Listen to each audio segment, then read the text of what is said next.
여기 계신 우리 성도님들 대부분은 이제 주일에는 장로님, 집사님, 권사님으로 이렇게 불리고 섬기고 계시지만 주일을 마치고 이제 월요일이 되게 되면 다른 호칭으로 불리게 됩니다. 어떤 게 있을까요? 부장님도 있을 것이고, 과장님도 있을 것이고, 사장님도 있을 것이고, 점장님도 있을 것이고, 알바님도 있을 것입니다. 네. 여기 계신 우리 모든 성도님들께서는 주일에는 교회에서 교회를 섬기시고 예배를 드리시지만, 또한 평일에는 직장에서, 회사에서, 사업장에서 한 명의 일꾼으로서, 한 명의 사회인으로서 생업에 종사하고 계시죠. 여러분, 우리가 살고 있는 이 한국은 세계에서 가장 열심히 일하고 있는 나라 중 하나입니다. 우리나라 사람들은 OECD 평균 근로 시간을 지금까지 5위 밖으로 한 번도 벗어나 본 적이 없습니다. 항상 1위, 2위 이렇게 하다가 요즘에는 많이 이렇게 줄어들어서 5위까지 떨어지긴 했지만, 그래도 OECD 평균보다 150시간을 더 일합니다. 한 주에. 네.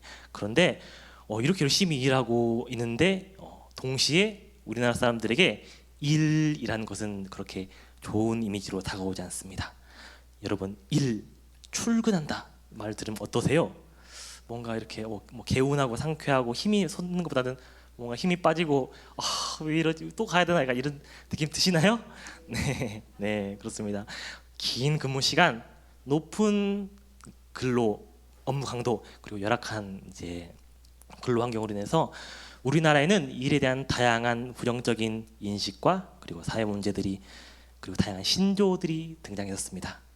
여러분, 월요일만 되면은 직장인들이 다들 갑자기 몸이 피곤하고 힘들고 아프기까지 하다고 합니다. 이 병 이름 아시나요? 뭐죠? 네, 월요병입니다. 네. 그리고 극심한 이제 정신적 피로, 그리고 일할 의욕을 상실해서 아무것도 못하겠다라고 사람들이 퍼지는 증상. 앞으로 띄우시면 안 되는데. 네. 뭐라 그러죠? 번아웃 증후군이라고 합니다. 그래서 요즘 사람들은 좀 덜 벌더라도 삶의 질을 높이겠다는 취지에서 자발적으로 근무 시간을 줄이려는 그런 노력을 하는데요. 요즘 유행하는 이 열풍을 뭐라고 하시는지 아시나요? 워크와 라이프를 밸런스를 맞춘다 해서 워라밸이라고 합니다. 네, 여러분, 이와 같은 신조어가 우리나라 안에서 이렇게 돌고 있는 것은, 우리 사회에서 일이라는 것은 사람들이 하기 싫은데 생계를 유지하기 위해서 생계의 수단으로서 어쩔 수 없이 하는 것이라는 인식이 박혀 있음을 보여주는 단편이라고 할 수 있죠. 아마 우리 성도님들께서도 한국인으로서 다들 공감하고 계실 것이라고 이렇게 생각합니다. 그래서 세상 사람들뿐만 아니라 우리 그리스도인들 중에서도 직장, 사업장과 같은 일터는 돈을 벌어야 되는 어떤 현실적인 수단만이 존재하는 세속적인 장소이며, 일터에서, 직장에서 열심히 돈 벌어서 그거를 교회와 가정에 가져가서 거룩한 곳, 교회와 가정에는 거룩한 곳에서 이제 가정을 부양하고, 그리고 헌금도 하고, 가난한 이웃들도 돕고, 선교사님들도 후원하는 어떤 거룩한 목적으로 사용한다고 이렇게 생각하는 경우가 많습니다. 그리고 실제로 이러한 생각, 일에 대한 이러한 이해는 오랫동안 교회를 지배하고 있었습니다. 창세기 3장 17절과 19절을 이렇게 우리가 읽을 수 있는데요. 제가 한번 읽어보겠습니다. 아담에게 이르시되 내가 내 아내의 말을 듣고 내가 내게 먹지 말라 한 나무 열매를 먹었은즉 땅은 너로 말미암아 저주를 받고 너는 내 평생에 수고하여야 그 소산을 먹으리라. 네, 아멘. 네, 19절 읽어보겠습니다. 내가 흙으로 돌아갈 때까지 얼굴에 땀을 흘려야 먹을 것을 먹으리니 내가 그것에 취함. 아멘. 이 구절의 근거에서 원래 사람들은 에덴 동산에서 아무것도 안 하고 편하게 생명나무 따먹으면서 일하지 않고 행복하게 살아갔었을 텐데, 그럴 예정이었는데, 하필이면 아담이 선악과를 따먹는 바람에 그 심판의 대가로 노동이라는 것이 우리 인간에게 저주로서 들어오게 되었다라고 하는 일에 대한 이해인 것이죠. 그래서 중세 시대의 카톨릭 교회는 일에 대해서 어떻게 생각했냐면은 사제들이 교회에서 하는 일만이 이제 교회로 진 목사님들이죠.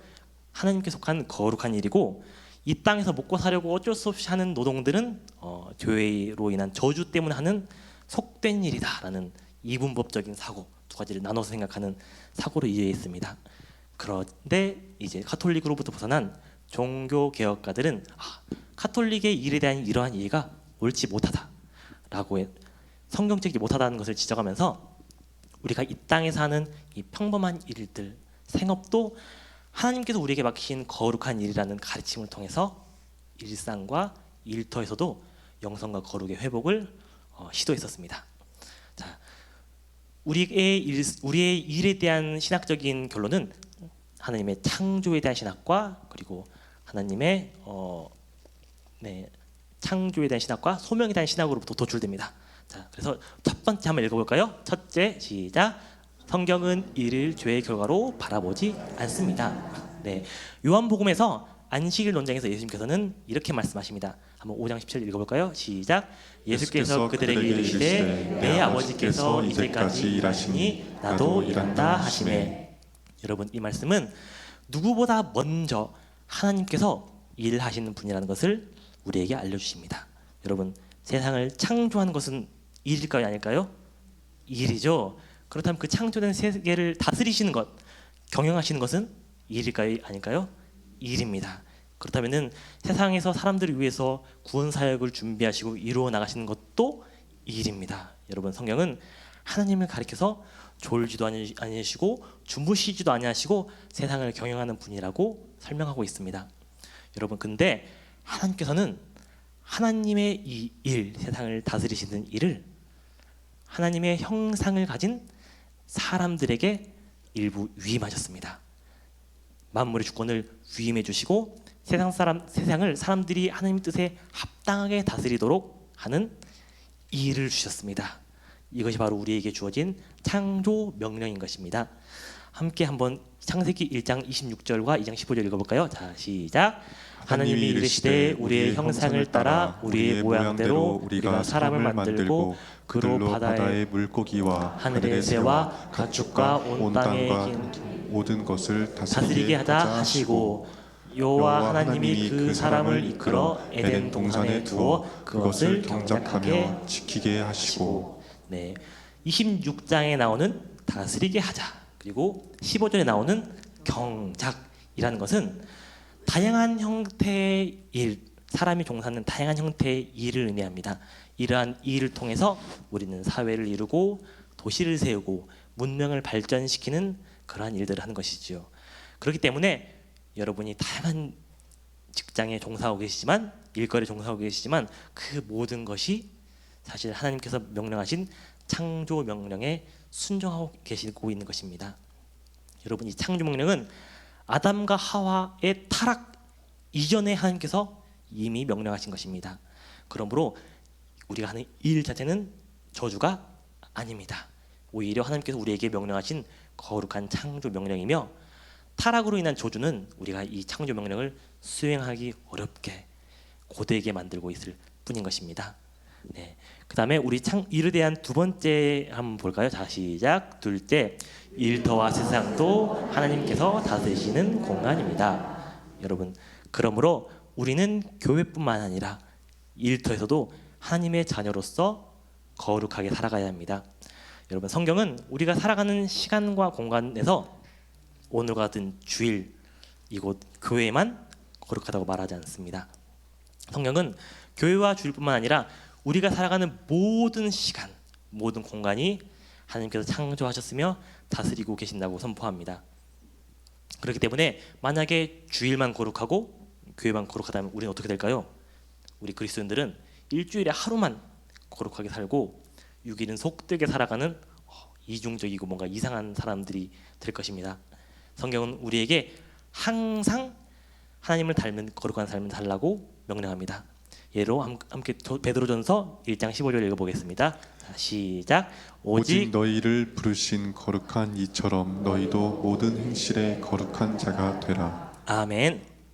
성경이 우리에게 항상 거룩하라고 명령하는 것은 우리가 일터에서 일을 통해서도 거룩한 삶을 살아갈 수 있고 또한 살아가야 한다라고 가르치는 것을 포함하고 있습니다. 여러분, 그리스도인의 예배는 이곳 예배당에서 일주일에 한두 시간 남짓 찬양 부르고 설교 듣는 것이 전부가 아닙니다. 진정한 예배는 우리가 교회 밖으로 나간 이후에 세상에서 그리고 일터에서 주일이 지난 후 6일 동안 주일에 하나님께서 우리에게 주신 그 말씀 붙들고 주신 그 은혜 받아서 그 은혜에 의지해서 치열하게 그 하나님의 뜻대로 살아가려고 노력하는 것, 그 삶이 우리의 진정한 예배인 것입니다. 그러므로 우리는 우리 모든 일상과 일터 현장에서 예배드릴 때 어떻게 해야 될까요? 항상 예배드리듯이, 일할 때도 항상 예배드리듯이 하나님 앞에 있는 것처럼 코람데오의 자세로 거룩하게 살아가야 하는 것입니다. 이번에는 세 번째를 볼까요? 함께 세 번째를 읽어볼까요? 시작. 일은 하나님께서 내게 주신 소명이라는 사실로부터 거룩해집니다. 네, 여러분, 사람들은 소명이라는 것을 종종 어떤 최종적이고 그리고 피할 수 없는 숙명적인 직업으로 이해하는 경우가 많습니다. 그래서 우리 학생들 종종 소명에 대해서 이야기하다 보면은 장래에 뭘 할지 고민하면서 하나님 저에게 소명을 주세요라고 이렇게 기도하기도 하고, 소명을 하나님께서 신비한 음성이나 놀라운 체험을 통해서 부어주실 것을 기대하기도 합니다. 여러분, 하지만 실제 소명이란 것은 물론 직업도 소명의 일부분에 포함됩니다. 하지만 소명이란 것은 직업보다는 내가 서 있는 지금 이 자리에서 하나님의 그 부르심에 반응하는 것, 리액션하는 것을 의미합니다. 이거 좀 더 쉽게 설명해 볼까요? 네, 어떤 사람 A가 있습니다. 그런데 이 사람이 직업이 한번 보여주실래요? 네, 직업이 처음엔 학생이었어요. 그러다가 직업을 점원으로 바꿨어요. 그러다가 기자가 되었어요. 그 다음에 공무원이 되었어요. 법률가 되었어요. 작가가 되었어요. 마지막에 목회자가 되었습니다. 그렇다면 이 A의 소명은 무엇일까요? 무엇일까요? 객관식을 보여드리겠습니다. 1번 학생, 2번 법률가, 3번 목회자. 몇 번이 이 A의 소명일까요? 여러분, 만약에 우리가 3번 목회자라고 생각한다면은 왜 3번 선택하셨어요? 맨 마지막에 있으니까? 네, 보통 그렇겠죠. 네, 사람들은 아마 A를 보고 이렇게 평가할 수 있을 거예요. 이 A라는 사람이 삶을 살아가는데 하나님의 부르심을 발견하지 못하고 세상에서 이 직업 저 직업 헤매다가 마침내 목회자의 소명을 발견하고 하나님께 돌아왔다라고 이렇게 해석할 수도 있습니다. 저도 그렇게 생각했었습니다. 네, 그래서 우리 학생들, 우리 청년들은 내가 자칫하다 A처럼 잘못된 선택을 할까봐 무서워서 되돌아갈까봐 뺑뺑 돌아서 되돌아올까 무서워서 인생을 낭비하지 않으려고 확실한 소명을 찾아서 최단으로 빠른 길로 가고자 이렇게 합니다. 어떻게 잘하냐고요? 저도 그랬거든요. 네, 여러분, 하지만 여러분, 우리 인생에서 그것이 하나님 앞에 죄를 짓는 것이 아니라면은 잘못된 선택도 없고 되돌아가는 것도 없습니다. 여러분, A의 모든 직업, 학생부터 목회자까지 그 모든 직업이 A의 소명인 것입니다. 여러분, 세상의 모든 일이 하나님의 작정과 섭리 안에 있다는 것을 믿으시나요? 나의 인생과 나의 인생의 모든 순간들도 하나님의 계획과 인도하심 안에 있다고 믿으시나요? 그렇다면은 A는 소명을 찾지 못해서 인생을 낭비하거나 헤매었던 것이 아닙니다. A가 거친 그 모든 직업들을 통해서 그 모든 직업들이 하나님께서 그를 위해서 예비하신 길이었고, 하나님께서는 그 직업들을 통해서 이 직업 저 직업 거쳐가면서 목적한 바를 이루시기 위해서 그의 삶의 그 여정 가운데로 인도하신 것이죠.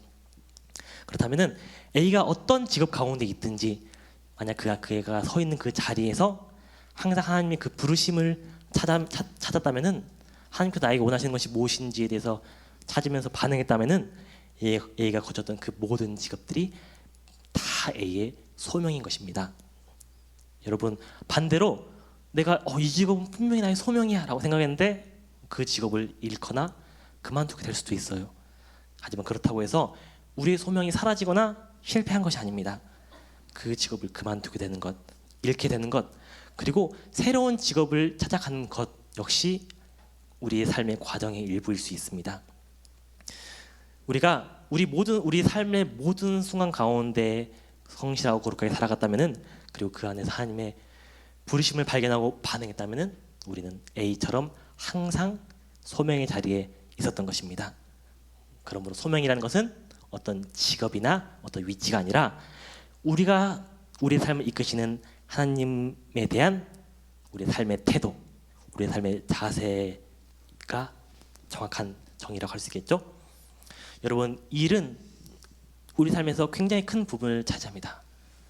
보통 직장들이 9 to 6, 9시부터 6시까지 이렇게 출근 퇴근하는데 하루에 거의 대부분은 우리는 일터에서 보내게 되죠.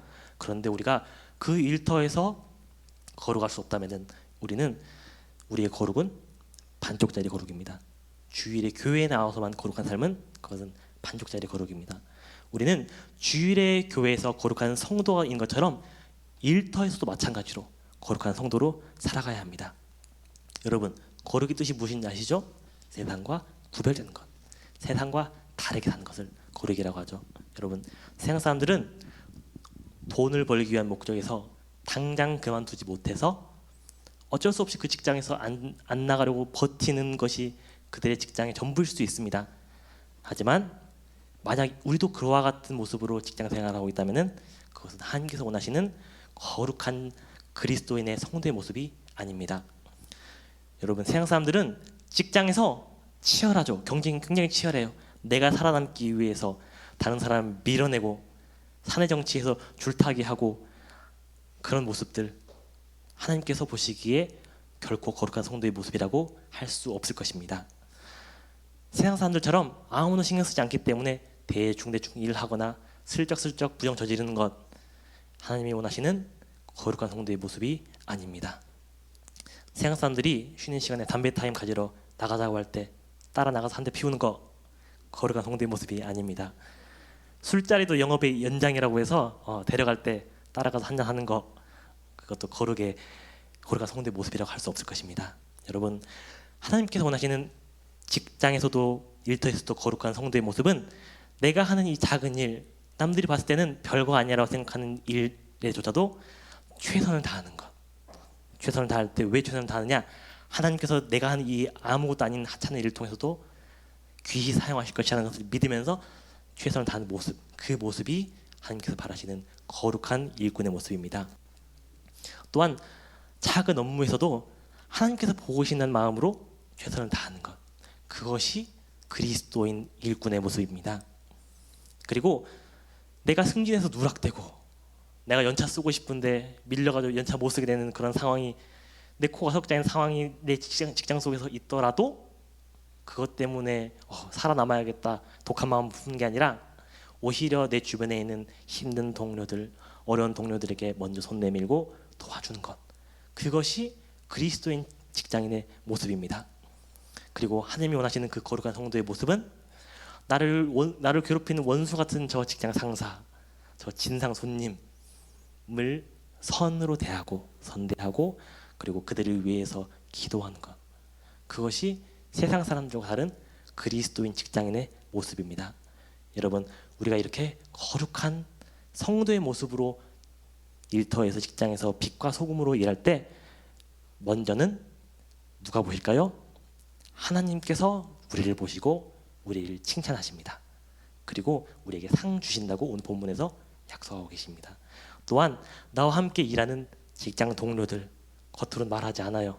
하지만 마음속으로 역시 교회 다니는 사람은 다르구나 라고 생각하면서 하나님께 영광을 돌리게 되는 것입니다.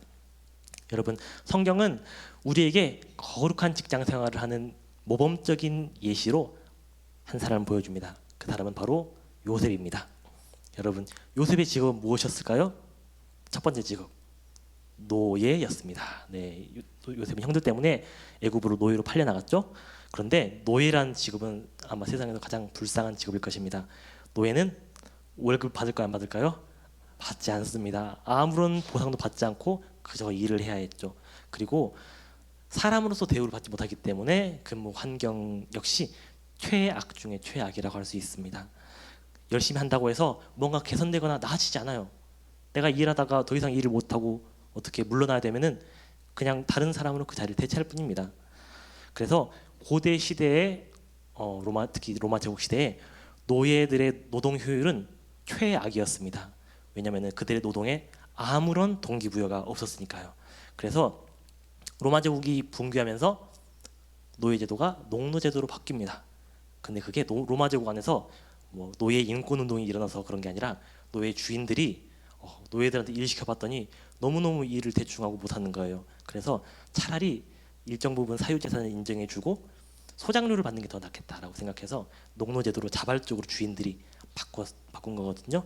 그렇다면은 오늘 우리가 볼 수 있는 이 요셉 역시 노예로서 다른 노예들과 마찬가지로 신세한탄하면서 아이고 죽지 못해 산다라고 하면서 하루하루 그렇게 일했었을까요? 아니죠. 요셉은 다른 노예들과 달리 항상 자신에게 주어진 일에 최선을 다하면서 살아갔습니다. 여러분, 요셉은 거룩한 하나님의 자녀였습니다. 그러한 요셉은 일터에서 다른 노예들과 구별된 모습을 보여주었던 것이죠. 그러자 요셉의 주인과 요셉의 주변에 있는 사람들이 요셉을 다르게 보기 시작합니다. 아, 저 사람은 뭔가 우리와 다르구나. 그리고 요셉을 통해서 요셉이 믿는 하나님께 영광을 돌리는 것을 우리는 볼 수 있습니다. 요셉의 이렇게 일터에서 놀라운 거룩을 영성을 보일 수 있는 이유는 우리가 앞에서 보았던 그 두 가지 하나님의 창조 명령과 소명으로부터 우리가 찾을 수 있습니다. 자, 한번 볼까요? 첫째, 요셉에게는 하나님의 창조 명령으로부터 도출되는 코람대로의 신앙이 있었습니다. 창세기 39장 9절을 한번 볼까요? 함께 읽어보겠습니다. 시작. 이 집에는 나보다 큰 이가 없으며 주인이 아무것도 내게 금하지 아니하였어도 금한 것은 당신뿐이니 당신은 그의 아내임이라. 그런즉 내가 어찌 이 큰 악을 행하여 하나님께 죄를 지으리이까. 아멘. 네, 참 띄워주세요. 여기서 중요한 것은 앞에가 중요한 게 아닙니다. 뒤에 한 줄이 중요합니다. 여러분, 요셉은 보디발의 아내의 유혹을 받을 때 내가 보디발에게 죄를 지었습니다라고 말하지 않습니다. 내가 하나님 앞에서 죄를 지었습니다라고 이렇게 말하고 있습니다. 내려주세요. 즉 요셉은 그의 모든 삶의 행동에 보디발이 아무것도 아닌 게 아니라 먼저는 하나님 앞에서 행동하는 것으로 하나님을 위해서 행동하는 것으로 판단했던 것입니다. 요셉은 하나님께서 자신이 일하고 있는 이 보디발의 집에서도 일하고 계신다라는 것을 알고 있었습니다. 물론 물질적으로는 그 집의 소유는 보디발이겠죠. 하지만 실제로는 그의 집 역시 하나님의 통치 가운데 있다는 것을 알고 있었습니다. 그래서 요셉은 그의 일터에서 일할 때 그 주인 보디발 너머에 계시는 하나님을 바라보면서 하나님을 위해서 일했던 것입니다. 그 일 자체는 보디발의 유익을 위해서 우리가 요셉이 하는 일이라고 할지라도 요셉은 이건 역시 하나님을 위해서 한다라는 코람데오 자세로 일했던 것입니다. 요셉의 일터 영성의 두 번째 이유는 요셉은 자신이 애굽으로 끌려가서 노예라는 직업을 가지게 된 것. 두 번째 직업은 죄수라는 직업인지 잘 모르겠습니다. 직업을 가지게 된 것. 그리고 마지막으로 총리라는 직업을 가지게 되는 것은 이 모든 것들이 하나님께서 계획하시고 인도하시고 부르신 자신의 소명이라는 것을 알고 있었기 때문입니다. 창세기 45장 8절 읽어볼까요? 자, 시작. 그런즉 나를 이리로 보내신 이는 당신들이 아니요 하나님이시라. 하나님이 나를 바로에게 아버지로 삼으시고 그 온 집의 주로 삼으시며 애굽 온 땅의 통치자로 삼으셨나이다. 아멘. 요셉은 하나님께서 자신을 이곳 애굽으로 보내신 그 소명과 목적과 이유를 오랜 시간이 지나고 나서 총리가 되고 가족들과 재회하고 나서야 그제서야 발견할 수 있었습니다. 그러나 요셉은 어떻죠? 노예일 때 그리고 죄수일 때는 도대체 하나님께서 나를 위해서 무엇을 준비하셨는지 무엇을 이루고자 하셨는지를 전혀 모르고 있는 상황이었던 것입니다. 그러나 요셉은 그처럼 암흑과 같이 깜깜한 상황에 있었음에도 불구하고 분명 나의 삶에서 하나님께서 준비하시는 선한 목적, 선한 계획이 있을 것을 기대하고 믿었습니다. 그 믿음 때문에 비록 그가 하나님의 뜻과 하나님의 계획을 알 수 없었지만 요셉은 자신이 있는 그 자리, 노예의 자리, 죄수의 자리에서도 하나님의 부르심을 찾고 기다리면서 하나님께서 자신을 통해서 이루시는 그 목적을 이루실 수 있도록 소명의 자리에서 항상 최선을 다했던 것입니다. 그가 자신에게 주어진 그 순간 그 자리에서 모든 일에 최선을 다할 때 하나님께서 그를 축복하시고 형통하게 하셨으며 총리라는 더 높은 리더십에 그 높은 자리에 합당한 사람으로 훈련시키시고 그 자리까지 올리셨던 것을 우리는 볼 수 있습니다. 여러분 말씀을 맺겠습니다. 여러분 저는 오늘 이 자리에서 우리 모든 성도님들 아마 거의 대부분 성도님들이 직장 생활하시는 직장인들이고 일터에서 일하시는 일꾼이라는 것을 알고 있습니다. 그런데 우리 모든 성도님들께서 요셉처럼 자신의 그 일터에서 요셉과 같은 하나님의 소명자가 될 수 있기를, 하나님의 일꾼이 될 수 있기를 간절히 소망합니다. 요셉처럼 내 일이 때로는 너무 힘들고 너무 괴롭고 도대체 내 일에 무슨 의미가 있는지 알 수 없지만 그래도 요셉처럼 모든 일에 누구에게 하듯 죽게 하듯 하나님께 하듯 하나님 앞에 서는 것처럼 두렵고 떨리는 마음으로 최선을 다하는 그러한 일꾼이 될 수 있기를 간절히 소망합니다. 요셉처럼 하나님께서 나를 이곳에 보내신 목적과 그 계획을 기대하면서 일하시고 그래서 수많은 사람들과 수많은 물질들과 수많은 것들이 교차하는 그 일터라는 곳 한가운데서 하나님을 드러내고 하나님의 뜻을 이루고 하나님께 영광을 돌리는 정말 세상의 빛으로서 소금으로서의 귀한 사명 감당하실 수 있기를 간절히 소망합니다. 아멘. 오늘 함께 하나님의 사랑을 사모한 자 찬양 부르면서 하나님 나도 내가 일하는 거기 있는 그 일터에서 요셉처럼 소명자로서 요셉처럼 하나님만 바라보는 마음으로서 주님께 영광 돌리는 마음에서 항상 죽게 하듯 최선을 다할 수 있는 그러한 삶을 살 수 있게 해주세요라고 기도하며 찬양하도록 하겠습니다.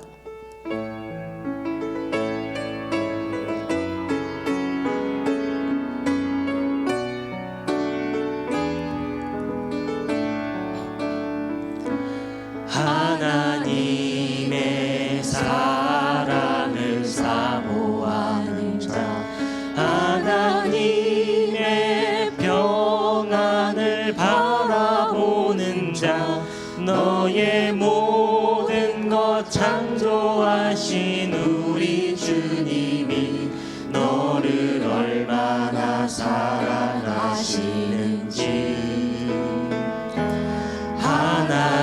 하나님께 찬양과 경배하는 자 하나님의 선하심을 닮아가는 자 너의 모든 것 창조하신 우리 주님이 너를 자녀 삼으셨네.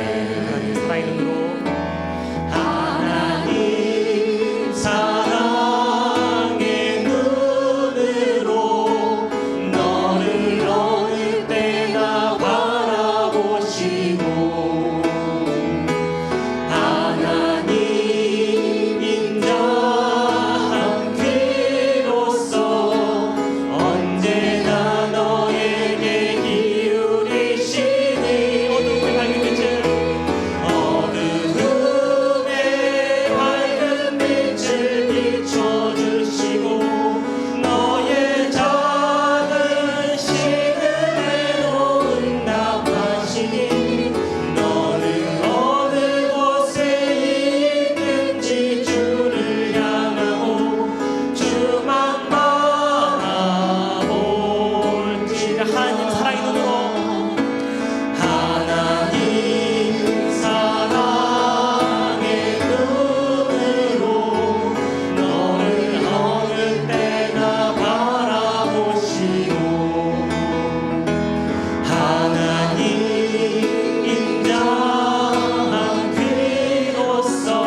오늘 주님께서 주신 골로새서 말씀 묵상하면서 함께 결단하기를 소원합니다. 정말 내가 직장에 나가서 그 직장에서 세상 사람들과 동일한 다를 바 없는 모습으로 살아가고 있었는가, 아니면 하나님의 거룩한 백성으로서 하나님의 빛과 소금 역할을 감당하고 있었는가, 나를 통해 하나님께서 세상 사람들에게 보여주시고 영광 받으시는 삶을 살았는가 함께 기도하면서, 주님 정말 나를 통해서 주님께서 일하시고 주님께서 영광 받으소서, 나의 일터에서 일자리에서 내가 소명자로서의 사명 감당하게 주님 도와주시옵소서라고 함께 결단하며 기도하도록 하겠습니다. 함께 기도하겠습니다. 하나님 아버지 도와주시옵소서. 같이 연약한 자 나의 귀한 일 보여주시고 일터에서 주님께서 통계에서 주님 내가 지금 있는 부분만 주님만 내가 보면서 내가 주님 드러내고 내가 보면서 주님 영광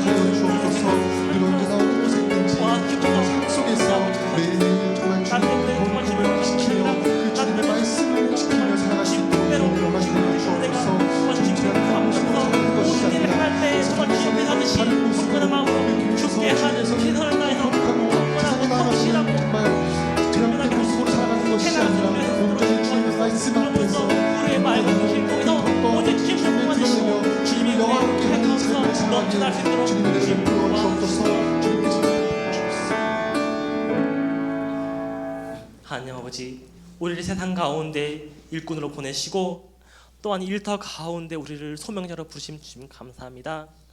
주님, 우리가 살아갈 때 정말 세상 사람들과 다른, 정말 하나님 앞에서 죽게 하듯 하고 주님께서 나의 삶을 이끄시는 그 믿음을 가지고 일터에서 작은 일에도 최선을 다하고 연약한 자를 위해서 기도하고 도와주고, 그리고 일터에서 주님 드러내고 주님 나타내고 주님 영광 받으시고 오직 주님 나라 확장되어 가는 그 귀한 사명을 위해서, 그 귀한 사명 감당해 나가는 우리가 될 수 있도록 주님 붙잡아 주시고 우리를 불러주시고 우리를 보내주시옵소서.